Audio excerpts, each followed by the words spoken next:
Gugus avec son violon qui fait danser les filles, qui fait danser les filles. C'est Gugus avec son violon qui fait danser les filles et les garçons.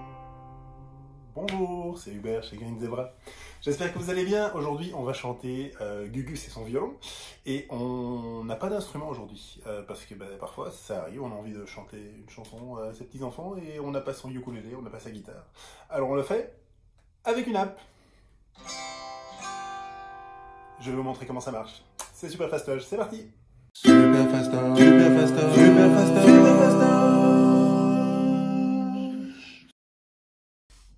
Alors voilà, la démonstration que je vous fais aujourd'hui, je vais la faire avec GarageBand pour iOS. Je n'ai pas d'appareil Android et je ne connais donc pas les alternatives pour Android, mais si jamais vous en connaissez une, n'hésitez pas à la laisser en commentaire de la vidéo, parce que ça pourrait sûrement servir à d'autres personnes. Donc une fois que j'ai lancé l'application, la première chose que je vais faire, c'est de créer une nouvelle chanson. On ne va pas vraiment s'en servir pour enregistrer, mais c'est surtout pour pouvoir avoir accès aux instruments virtuels. Donc quand on crée une nouvelle chanson dans GarageBand, il propose toute une série d'options que vous pouvez faire défiler. On peut faire des violons, on peut enregistrer avec son micro, il y a des amplis de guitare, il y a des batteries, etc. Nous, ce qui nous intéresse aujourd'hui, c'est d'aller chercher la guitare, et on va utiliser la Smart Guitar. Hop. La Smart Guitar, c'est quoi? C'est en fait une série d'accords prédéterminés. Vous voyez ici les noms des accords au-dessus. Donc ça, c'est le Mi mineur, le La mineur, le Ré mineur, le Sol, le Do, le Fa, le Si bémol et le Si diminué. On va pas trop rentrer dans les détails, mais le principe est assez simple. C'est-à-dire que soit vous appuyez sur le nom de l'accord et il joue toutes les cordes, ou alors ce que vous pouvez faire, c'est carrément caresser.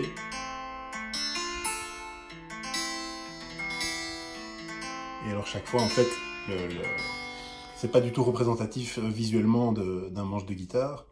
C'est juste qu'évidemment, quand on joue le Mi mineur, ici, il va faire toute l'équivalence des cordes comme si on serrait un accord de Mi mineur, quoi. Pareil avec le La mineur, le Ré, le Sol, etc. Alors nous, ce qui nous intéresse, c'est évidemment, dans les accords qu'on regarde, on a le Do, c'est super, on a le Sol, c'est super. Évidemment, les vidéos super fastoches qu'on fait souvent, c'est les chansons avec le Do et le Sol 7. Donc ce que je vais faire ici, c'est que je vais vous montrer comment faire pour changer les accords qui vous donnent de base, et ça vous permet alors de choisir vos propres accords. Alors on va aller sur la petite molette ici au-dessus, et il y a une option qui s'appelle Edit Chords. Si votre iPhone est en français, je suppose que ce sera modifier les accords. Et donc ici, par exemple, voilà, mon Mi mineur. Moi, dans cette chanson-ci, j'ai pas vraiment l'intention de jouer un Mi mineur. Donc je vais plutôt prendre un Do majeur. Voilà. Le deuxième ici, je vais mettre un Sol. Voilà. Sol majeur. Et on va carrément rester fidèle à la philosophie. Et on va faire un Sol 7. Donc là, on a un Do. Là, on a un Sol 7. Les autres accords, on peut les configurer également, hein, si on compte jouer à un certain moment un Fa. Moi, j'aime bien prendre le temps de les mettre dans l'ordre dans lequel j'en aurais besoin, parce que ça permet de plus facilement passer de l'un à l'autre. Et alors, le Sol ici, en fait, on n'en aura pas besoin. Donc, ceux qu'on n'a pas besoin, on peut mettre None. Et là, vous voyez, hop, ils disparaissent.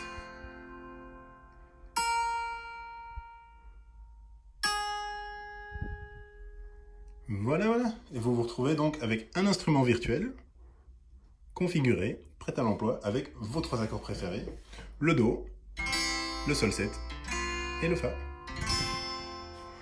Et avec ça, vous pouvez déjà jouer un paquet de comptines, évidemment, vous l'aurez bien compris. On va faire un petit escargot. Petit escargot porte sur son dos sa maisonnette, etc., etc., etc. Quand vous avez fini, vous pouvez tout simplement laisser l'application comme ça, et quand vous fermez l'application et que vous revenez, elle aura retenu la séquence des accords. Donc voilà, on va jouer Gugus et son violon. C'est parti. Alors ici, on va utiliser deux accords, on va utiliser le Do et le Sol 7, fatalement. Et on est parti, comme ceci. C'est Gugus avec son violon qui fait danser les filles, qui fait danser les filles. C'est Gugus avec son violon qui fait danser les filles et les garçons. Mon papa ne veut pas que je danse, mon papa ne veut pas que je lance la polka. Il dira ce qu'il voudra. Moi je danse, il dira ce qu'il voudra. Moi je danse la polka. Voilà, si vous ne l'avez pas encore fait, n'oubliez pas de télécharger mon guide 5 trucs pour progresser en musique, même quand on n'a pas le temps. C'est un super guide pratique qui vous permet justement, si vous êtes un peu débordé par la vie et que vous dites « Ah, j'ai le travail, j'ai les enfants, comment est-ce que je fais pour faire de la musique ?» Eh bien, il y a moyen. Ouais. Donc voilà, je mets le lien dans le descriptif de la vidéo. Je vous remercie d'avoir regardé et je vous dis à bientôt pour une nouvelle vidéo super fastoche.